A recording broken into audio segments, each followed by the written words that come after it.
I think to your point, Juice, right? This Cubs team still has, in terms of a roster construction, a lot to be desired. And because of that, it makes one-run losses in 3 consecutive games to a not terrible team, but not a great team in the Marlins really frustrating. Really Yeah, and two, like you just look. I took the Bellinger being out on paternity leave as like my own little small case study. Like, what production do you get when he's not here from the left side? And the answer was none. Like, you just don't get lefty power or anything opposed to Ian Happ. You really, that's the only at bat that you get from that left side that you feel comfortable with. Yep. So why not bring up Mervis? I'm starting to just, what is the, I said it earlier on in the year. What's the point to this year? What is it? I mean, you started so well, and now, we were talking off air, they're 3-7 in their last 10. They're not playing very good baseball. They're losing a lot of close ones. Kind of seems like they need a little spark. And this is I think this was an underrated tough part of the schedule that we maybe didn't talk enough about, not having the off day. But the problem too is that bullpen is being just ran into the ground. And we talked about it before this series and said the trends that they have going right now are not good ones. They're not getting deep performances consistently outside of Stroman and Steele. Mm-hmm. And that's okay. I mean, Smiley here and there, but we need that third to give the bullpen another consistent day off. And that's when this starts to show. You start to see guys like Keegan give up runs because it's clear that they're coming out there too often for the beginning of this season. And that's the game now. I know that they're going to do a lot of back and forth. We're going to see some of the guys that you mentioned. We're going to see guys come in and out. We saw Caleb Killian get a start because, for a lot of this was, and with all things considered, it's a tough spot to come in. You're having, going into that start, you're having a cup of coffee. You're starting this game and you're going back down. And especially with the way that the pen has been taxed, David Ross probably went to Caleb and went, hey, man, like, no matter what happens, I just need you to get me through today.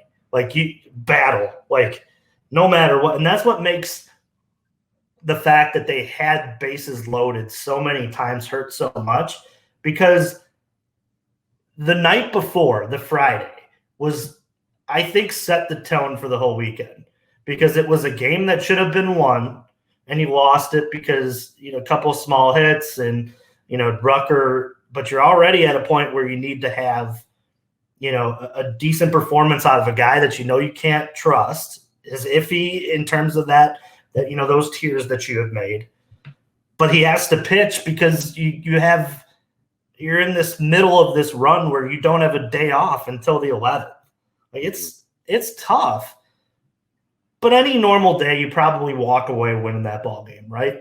Then yesterday was more like just get the runners in, and I think today was a kind of a accumulation of all the games, this weekend, that they just came out flat. Like, I mean, a lot of today, there was not a lot of fight in the lineup. That was a crisp, quick game. I mean, in the middle of it, took a nap and woke up and I was like, oh, I'm going to miss maybe a couple innings. No, it was already like in the 7th. And I'm like, oh man, like it must have been some at bats must have been really quick. But I get it. Like, you're traveling to another city. It's get the hell out of there after getting your butts whipped and having close ball games that are frustrating. I get the ball club is probably at this point, like, just get us the hell out of here. But the problem is that, the Cubs are going to middle around this 500 mark if improvements aren't made and these trends keep up. And that's why, like, going into the season, I had them at like a 79 to 81 team. Like, that's because I just don't know what this front office is thinking in terms of this year. What are you trying to accomplish? You're just trying to get by. That way you can spend more money next year when the player pool is bigger, or you're closer to some of these prospects being fully in. Like, you need to announce to your fan base like what this is all about. And bringing up guys like Mervis and Morel announces it to us, but it also goes to that dugout. Yeah, I'm ready. We're ready. The Cubs are ready to roll. And that's why I think like sooner the better for some of these guys, because this is just starting to get to the point where you're leaving winnable games on the paper here. I mean, we're up to what, 5, maybe 6? Maybe there's 6 games already that you look at that you're like, man, like they should have won that one. And that 6. Those add up. Like in September, when you're 2 games out and you have to win a series, you're like, man, if I just went 3-3 in those 6, like I don't need to win this one, or I feel like I'm in my own driver's seat. I'm not hoping for somebody else to beat another team to get into the playoffs. Like those are the ones that like early on in the season, we're going to look back at a lot of these, go, man, what the hell? And they did it without the best 26-man roster out there, which is so frustrating. Agreed 100%. I mean, you look at, like you said, Juice, the times in some of these games. That Saturday game, very traditional length in terms of what you would expect for a ball game, 3 hours, 13 minutes for that slugfest. But, even the walk-off on Friday, just a 2-hour, 26-minute game, and then today's game was 2 hours and 18 minutes. I mean, it flew by. I think this Cubs team, this road trip, I think, is just starting to add up, right? You had a very hard-fought month of April. The bullpen's been used a lot, right? We've seen some of the struggles out of Hayden Wesneski early on. Smiley had some rough starts in that Red series and things like that. And even, having Tyone out on the IL right now is just killing them, absolutely killing them, because you have Javier Assad come up for that one game against the Dodgers, and then they have to use 5 bullpen arms just to get through that game. Now with Killian, sure, you only have to use 3 other guys, but Merriweather throws 2 innings. Estrada almost throws 2 innings, right? That adds up.